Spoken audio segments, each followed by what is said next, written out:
Belum. Video belum.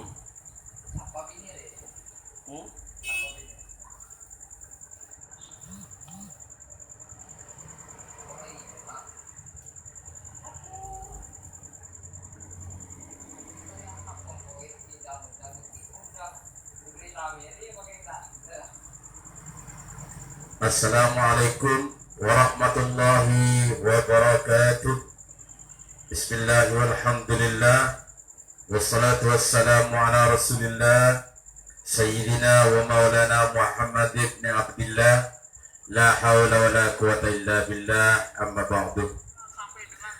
Pemirsa media sosial Facebook Nasruddin, baik yang sedang menyaksikan di rumah ataupun yang sedang menyaksikan secara langsung di Cafe Tali Jiwa, pada kesempatan petang kali ini kita akan mengulas dan akan menginformasikan kepada seluruh masyarakat bahwa di dalam proses pemberlakuan PPKM darurat ini banyak kebutuhan-kebutuhan yang kemudian menjadi harapan masyarakat dengan tidak adanya program adapun adanya program yang akan dijalankan oleh pemerintah, maka kemudian kita akan menyaksikan secara bersama-sama bahwa dalam hal ini program bansos misalnya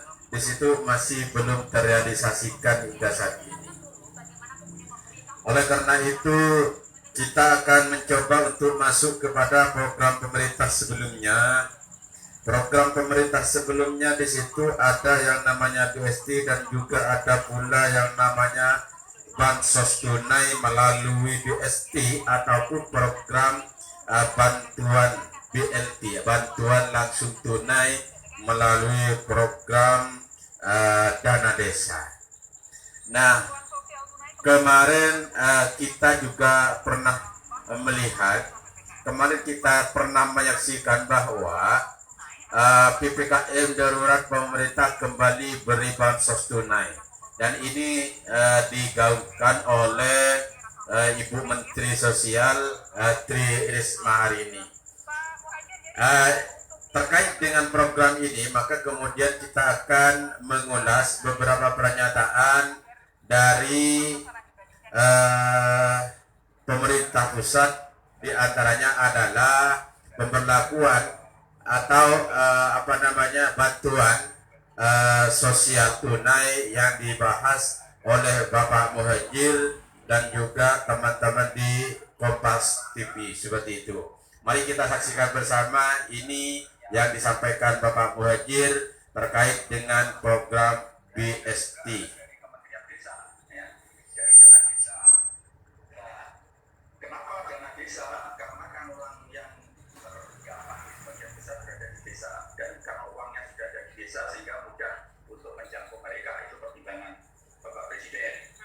Kemudian yang dari Kemensos itu ada 3 jenis, Pak. Yang pertama PKH, itu menjangkau 10 juta keluarga penerima manfaat. Yang ini sasarannya adalah masyarakat yang paling bawah, yang paling tidak mampu. Jadi 10 juta kepala keluarga penerima manfaat. Keluarga. Kemudian ada kartu sembako yang disebut BPNT, tapi biasanya lebih simpel kartu sembako. Itu 18,8 juta ya.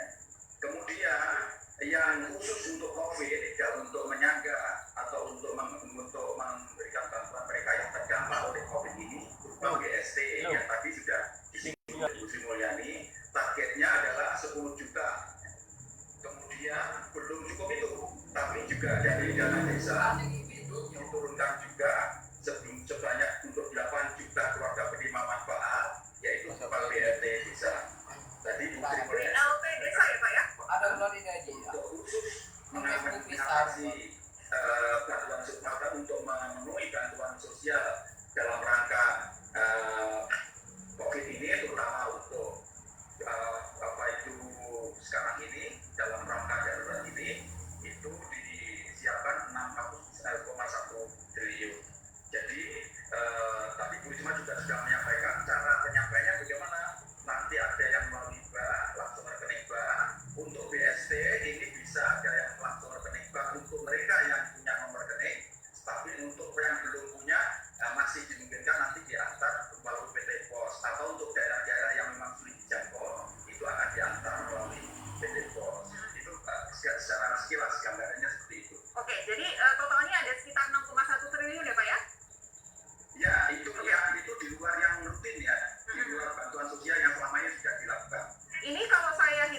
dari PKK, BPMP, BST, kemudian ada BLT desa. Itu koreksi kalau saya salah 1, 2, 3, 46 juta kakak ya Pak ya? Itu cukup Pak? Ya, betul. Tapi kan memang kemudian ada koreksi. Ya, ini berkaitan dengan persoalan program pemerintah yang selama ini masih terus berlangsung di dalam masa pandemi, misalnya seperti BLT-DD atau BLT Dana Desa. Nah, BLT Dana Desa di kabupaten kita, di Kabupaten Bangkalan ini sejak saat ini masih belum ada informasi-informasinya terkait dengan proses pencairannya. Sementara apa yang disampaikan oleh pemerintah di dalam medianya atau beritanya bahwa di dalam bulan Februari 2021 seharusnya pemerintah baik kabupaten ataupun kota ataupun desa di situ seharusnya sudah bisa mencairkan dana BLT, dana bantuan langsung tunai kepada masyarakat yang terdata sebagai penerima manfaat. Oleh karena itu, di masa pandemi ini mengapa masyarakat tidak kunjung percaya terhadap apa yang disampaikan pemerintah? Dikarenakan di situ adalah dikatakan omongan belaka, artinya lip service.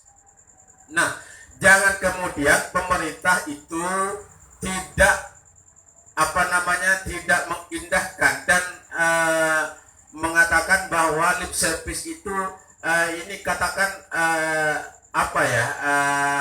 mengkritisi pemerintah dengan cara yang tidak logis. Jangan, karena apa yang disampaikan pemerintah hingga saat ini masih belum terrealisasi dengan baik. Contohnya BLT Dana Desa. BLT Dana Desa yang selama ini digaungkan oleh pemerintah pusat melalui pemerintah desa, proses pencairannya di situ yang bisa diakses melalui bank misalnya. Terus kemudian yang tidak bisa mengakses bank, maka kemudian di situ dicairkan melalui pos dan di situ diantarkan ke desa. Nah, di tahun 2020 sejak Februari 2021 di situ masih belum bisa mencairkan. Dan saya mau mengatakan bahwa di Kabupaten Bangkalan ini masih belum ada desa-desa yang telah mencairkan program BLT tahun 2021. Nah, kalau kemudian nanti ada temuan misalnya di DPR RI, lantas di situ mau dikembalikan kemana? Padahal di desa-desa, kalau yang tidak mencairkan BLT dana desa, di situ harus jelas apakah masyarakat ini sesungguhnya tidak layak untuk menerima BLT atau memang sengaja di situ ingin disembunyikan oleh oknum pemerintah desa. Kenapa demikian? Karena setiap saya tanyakan selalu ada yang mengatakan bahwa di sini sudah tidak ada BLT dana desa. Nah, kalau berbicara BLT dana desa sudah tidak ada, apakah masyarakatnya sudah sepantasnya semua, sudah layak semua misalnya tidak didapatkan dari BLT dana desa? Sementara masih banyak masyarakat yang masih membutuhkan BLT dana desa. Dengan adanya pemberlakuan PPKM darurat ini, terus kemudian kemarin PPKM mikro dan lain semacamnya.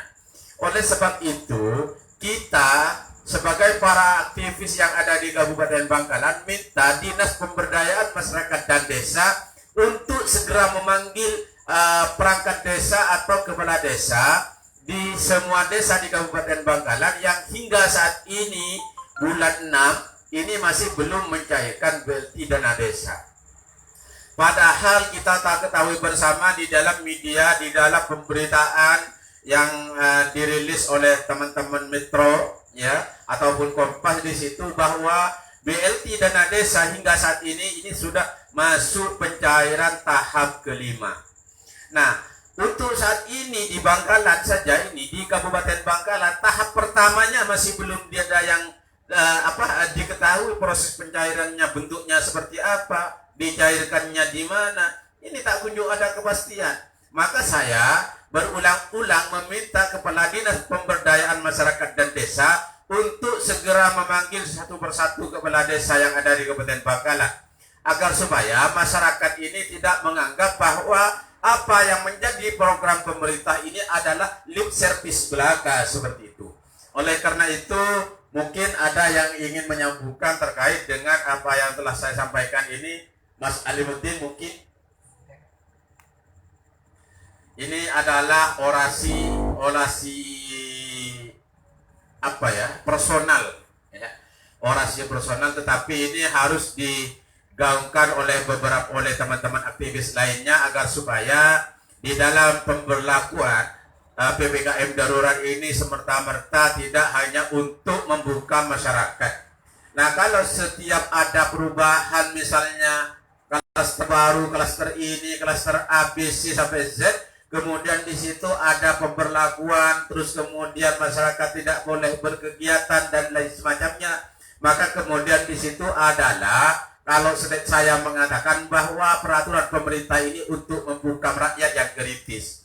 Oleh sebab itu, ayo kita sampaikan secara bersama-sama, kalaupun kita tidak diperbolehkan untuk menyampaikan orasi secara terbuka, maka kemudian kita orasikan di rumah-rumah, misalnya dengan menyampaikan secara live streaming, biar masyarakat kita khususnya di Kabupaten Bangkalan sama-sama menyaksikan dan sama-sama mengawasi adanya program pemerintah ini, sehingga masyarakat bisa tahu bahwa apa yang disampaikan oleh pemerintah ini tidak sesuai dengan apa yang terjadi di bawah.